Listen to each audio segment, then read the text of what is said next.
കാർത്തികപ്പള്ളി താലൂക്കിലെ കരുതലും കൈത്താങ്ങും പരാതി പരിഹാര അദാലത്തിൽ 268 പരാതികളിൽ തീർപ്പ്. അദാലത്തിലേക്ക് നേരത്തെ ലഭിച്ച 470 അപേക്ഷകളിൽ 385 പരാതികളിലാണ് പരിഗണനാർഹമായി ഉണ്ടായിരുന്നത്. മറ്റ് 117 അപേക്ഷകളിൽ സത്വര തുടർ നടപടികൾക്ക് നിർദ്ദേശിച്ച് മന്ത്രിമാർ വകുപ്പുകൾക്ക് കൈമാറിയിട്ടുണ്ട്. സംസ്ഥാന സർക്കാർ താലൂക്ക് തലത്തിൽ സംഘടിപ്പിക്കുന്ന കരുതലും കൈത്താങ്ങും പരാതി പരിഹാര അദാലത്തിൽ കാർത്തികപ്പള്ളി താലൂക്കിൽ 268 പരാതികളിൽ തീർപ്പ് കൽപ്പിച്ചു.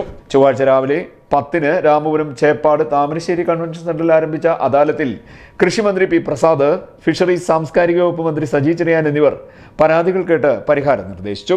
അദാലത്തിലേക്ക് മുൻപ് ലഭിച്ച 470 അപേക്ഷകളിൽ 385 പരാതികളാണ് പരിഗണനാർഹമായി ഉണ്ടായിരുന്നത്. മറ്റ് 117 അപേക്ഷകളിൽ സത്വര നടപടികൾക്ക് നിർദ്ദേശിച്ച് മന്ത്രിമാർ വകുപ്പുകൾക്ക് കൈമാറിയിട്ടുണ്ട്. അദാലത്തിലേക്ക് നേരത്തെ പരാതി നൽകിയവരെയെല്ലാം മന്ത്രിമാർ നേരിൽ കണ്ടു. അദാലത്ത് ദിവസം കൗണ്ടറിലൂടെ 285 പുതിയ പരാതികൾ കൂടി ലഭിച്ചു.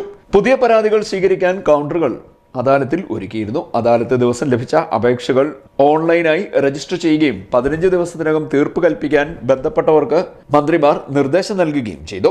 വിവിധ വില്ലേജുകളിലായി വളരെ കാലമായി കരമടയ്ക്കാൻ സാധിക്കാതിരുന്ന 11 കേസുകളിൽ നികുതി രസീതുകൾ അദാലത്തിൽ വിതരണം ചെയ്തതായി സമാപന ചടങ്ങിൽ കൃഷിമന്ത്രി പി പ്രസാദ് അറിയിച്ചു.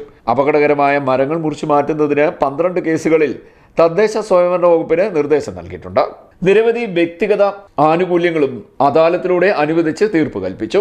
വാട്ടർ അതോറിറ്റിയുമായി ബന്ധപ്പെട്ട 15 കേസുകളും KSEBയുമായി ബന്ധപ്പെട്ട 9 കേസുകളും തീർപ്പാക്കിയെന്നും മന്ത്രി പറഞ്ഞു. 470 അപേക്ഷകളാണ് ലഭിച്ചിരുന്നത്.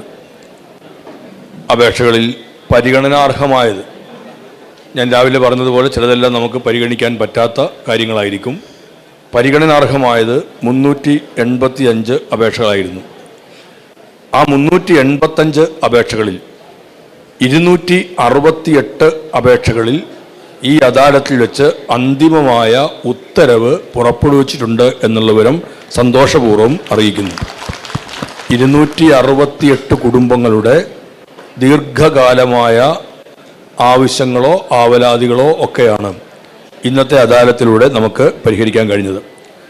ശേഷിക്കുന്ന 117 അപേക്ഷകൾ വിവിധ വകുപ്പുകളുടെ മേധാവികൾക്ക് കൈമാറിയിട്ടുള്ളതും 15 ദിവസത്തിനകം അത്തരം അപേക്ഷകളിൽ കൂടി തീർപ്പ് കൽപ്പിക്കണം എന്ന് നിർദ്ദേശിച്ചിട്ടുണ്ട്.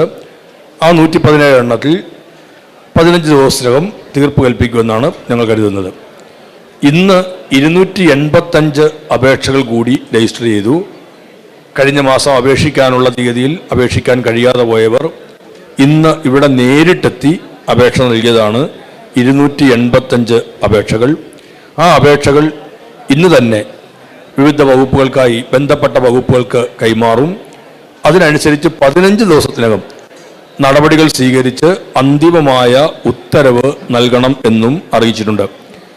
രാവിലെ സൂചിപ്പിച്ചതുപോലെ ഇന്ന് ലഭ്യമായിരിക്കുന്ന അപേക്ഷയിൽ ഏത് വകുപ്പുമായി ബന്ധപ്പെട്ട കാര്യമാണോ ആ വകുപ്പിനോട് ഈ കാര്യം നൽകി അവരുടെ മറുപടി വാങ്ങി അപേക്ഷകരുമായി ഒന്നിച്ചിരുന്ന് ആലോചിക്കാൻ കഴിയുകയില്ല. ഇന്ന് കിട്ടിയ അപേക്ഷയിൽ അത്തരം കാര്യം നടക്കുകയില്ല എന്നുള്ളത് കൊണ്ടാണ് ഇന്നത്തെ അപേക്ഷകൾ നമുക്കിവിടെ തീരുമാനമെടുക്കാൻ കഴിയാതെ പോകുന്നത്. എന്നാൽ അദാലത്ത് ദിവസം അപേക്ഷയുമായി ഒരാൾ വന്നാൽ അവരെ ഒരിക്കലും നിരാശപ്പെടുത്തരുത് എന്നുള്ളതുകൊണ്ടും അവരുടെയും പ്രശ്നങ്ങൾ പരിഹരിക്കേണ്ടതുണ്ട് എന്നുള്ളതുകൊണ്ടും 15 ദിവസത്തിനകം ആ അപേക്ഷകൾ തീർപ്പുണ്ടാക്കാൻ വേണ്ടി ഇന്നിവിടെ സ്വീകരിക്കുകയും വകുപ്പുകൾ കൈമാറുകയും ചെയ്യുകയാണ്.